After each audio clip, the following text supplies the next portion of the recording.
At this moment, in Orus Hill Detention Center, Elaine watched everyone finish their lunch, and watched Jenna Jones finish her lunch, almost collapsed in sadness. She hasn't eaten anything for more than 24 hours, and after a few more beatings, she was forced to sleep all night in a cold and humid toilet. Now she is dizzy with hunger, and she is on the verge of fainting.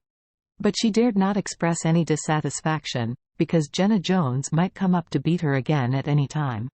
Old Mrs. Wilson had a small appetite, and after she was full, half of the rice was left in the lunchbox.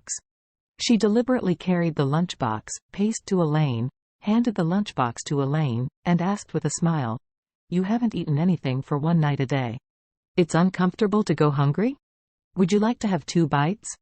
Elaine looked at the Lady Wilson incredulously, and asked cautiously, "Mom, do you really let me eat it?" The old Mrs. Wilson nodded and said, "Seeing that you have been hungry for so long, I still feel uncomfortable. As long as you don't think I am dirty, just eat my leftovers." The food at noon in the detention center was not good, just a stew and a rice, and there was nothing fishy in the stew.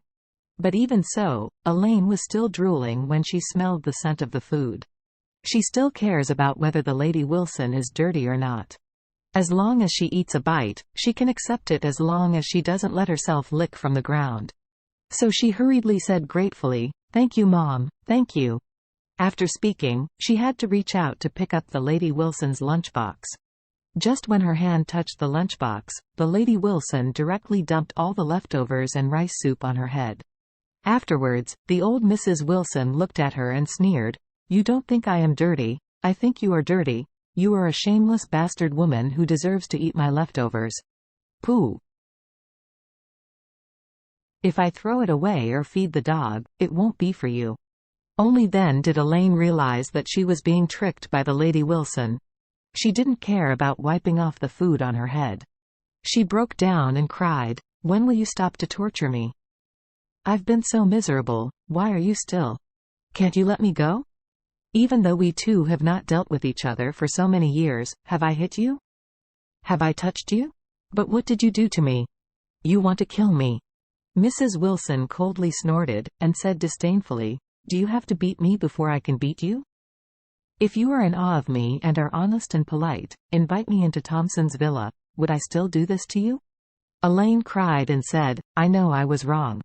I really know I was wrong. If I have a chance to go out, I will use the 8-lift sedan chair to carry you back to the villa of Thompson, and I will give the best room for you to live in."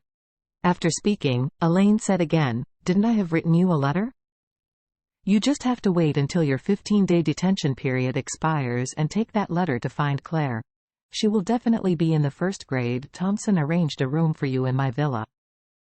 You can enjoy the good fortune in Thompson. Why are you still having trouble with me now?" Old Mrs. Wilson gritted her teeth, directly used the aluminum lunchbox, slammed it on top of her head, and said sharply, "Why am I having trouble with you? I tell you, I can't wait to kill you. Don't say beat you. Pause, even if I kill you and take your skin off, I won't get rid of my hatred. I have come here in my life, when have I suffered such humiliation? All this is thanks to you. You think I will forgive you?" After that, the old Mrs. Wilson immediately shouted to Wendy, "Wendy, come here, or take her to the bathroom and washes away the food on her head with cold water. Otherwise, later in case she ate secretly behind us, on the contrary, it is cheaper for her." Elaine shouted in horror, "It's almost winter now. You are going to wash my head with cold water, you are going to kill me." Jenna Jones, who had been watching the excitement by the side, suddenly said coldly, "Stop the damn talking nonsense.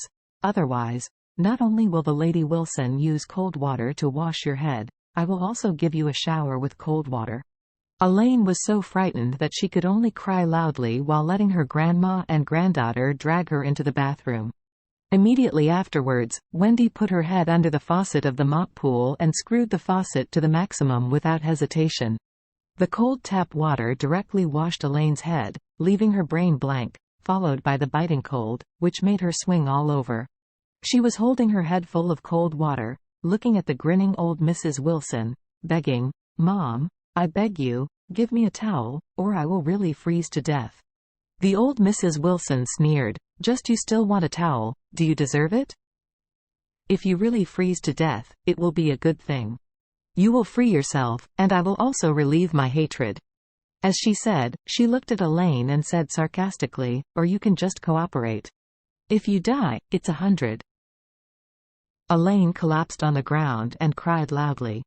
The Lady Wilson glanced at her in disgust, and said to Wendy, let this B*TCH cry here, let's go.